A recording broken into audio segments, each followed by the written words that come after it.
find many. But we found one, and this one is really good. I guarantee it. So, because May told me that, but also, you know, I did look up the videos. So please put your hands together, welcome Sultan.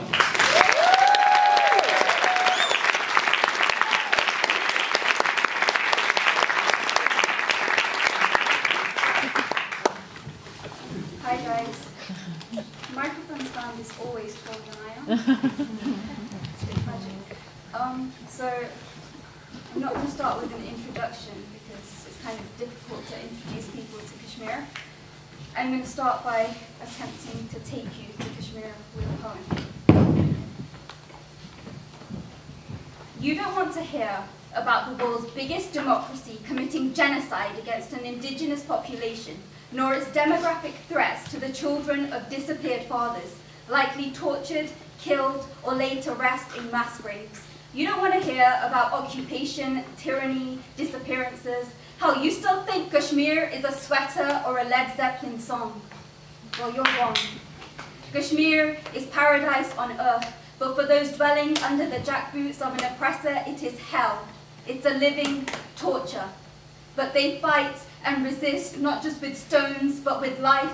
Life becomes resistance. So when our rivers fill with blood and our youth are scattered dead across their banks, when our women are raped, hurt, psychologically tortured, they are not defeated.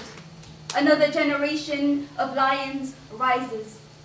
In Kashmir, our children don't taste childhood, they taste bullets because they are too short to be shot in the leg. Those who live suffer, physically and psychologically.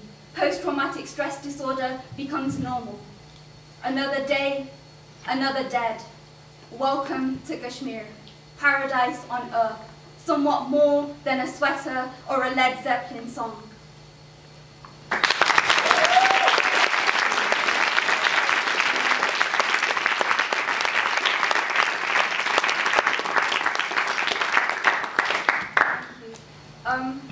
May kind of introduced you to Kashmir earlier. She told you it's the world's most militarized zone, and that is true today.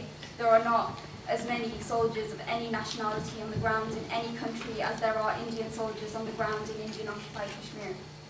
There are numerous human rights abuses which have happened there, more so over the last 2 decades, and she spoke about the cases of over 10,000 graves. We have unmarked and mass graves being found in Kashmir all the time.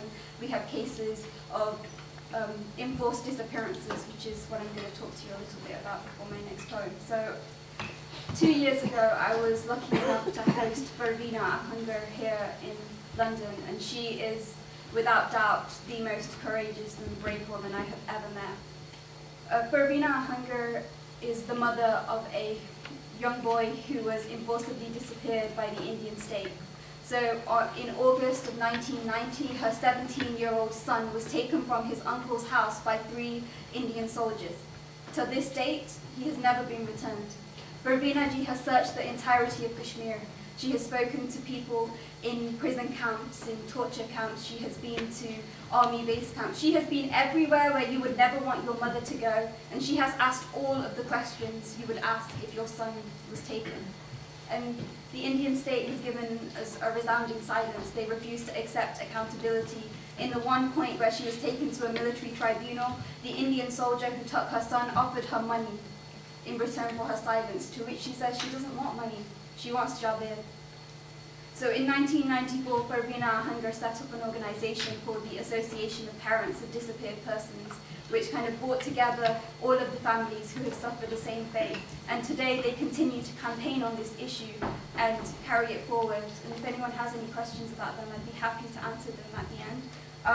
And I have some posters which APDP made this year, and I'll be selling them. So if anybody would like to buy one, come and have a chat to me at the end.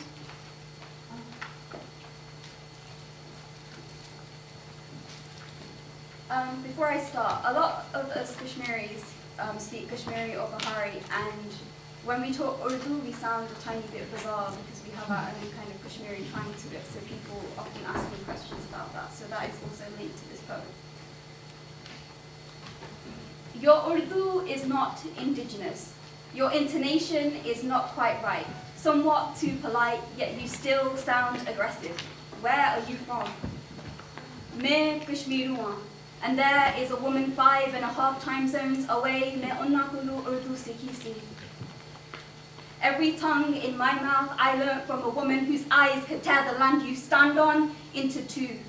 That is the price they have paid for a country whose borders were violated over and over again. A place maybe my mother's mother once knew to be safe. But we have only ever seen her ache, and that kind of courage hurts.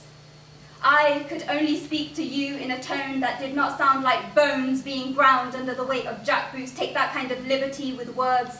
If the sounds that echoed in the minds of the women who raised me did not sound like sopor as they burnt it to the ground. Our children were inside those burning buildings. Don't tell me I sound aggressive. There is no other way to say this. There are flames at our ankles, landmines beneath them, gun barrels at our temples, and the footsteps of death echo beneath our breaths. There is a woman 5.5 time zones away. Her mother tongue is different to mine. A line stands between us, more militarized than any other place on the face of this earth. Such is our home. Yet she refuses to mourn for a son who was taken but not yet gone, torn from her bosom, but hearts beat on. And this hope drinks from the pain. Uncomfortable, bloated with the memory of life, stands firm with indignation. There is no truth quite like this. It stings. And this language, you tell me I do not speak quite right, fell from her lips just like this. Imperfect but flawless. A passion indigenous to her people relayed in a broken tongue, left me winded, wiping tears, gathering together the shards of broken news reports to piece together a language I only ever heard at 9 p.m. British time on a TV screen. I wanted to tell her something beyond the sharp edges of this language so shattered in my mouth. But somehow, she just knew. She took my hand, called me daughter. She is the only confirmation I have ever needed to feed this intonation that is not quite calm enough to be the right kind of indigenous for you. My people have no country. The jagged edges of this language taste like borders we do not know. Me Kashmir, and there is a woman 5.5 time zones away. Me unnakulu urdu sikisi.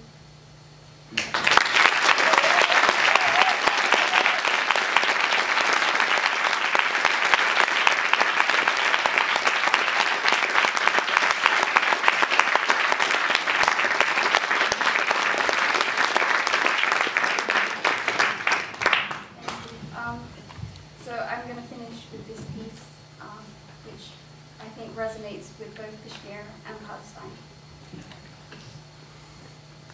The day that collapsed lungs crashed into concrete and beating hearts met gun barrels, they called it conflict. I saw a nation hemorrhaging as a warrior whispered, where will we find souls to carry the martyrs at sunset?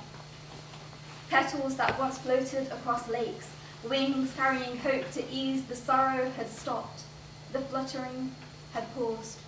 So I wove tragedies they said did not belong to me around my wrists, jewelry made of severed arteries, blood seeped through my fingertips.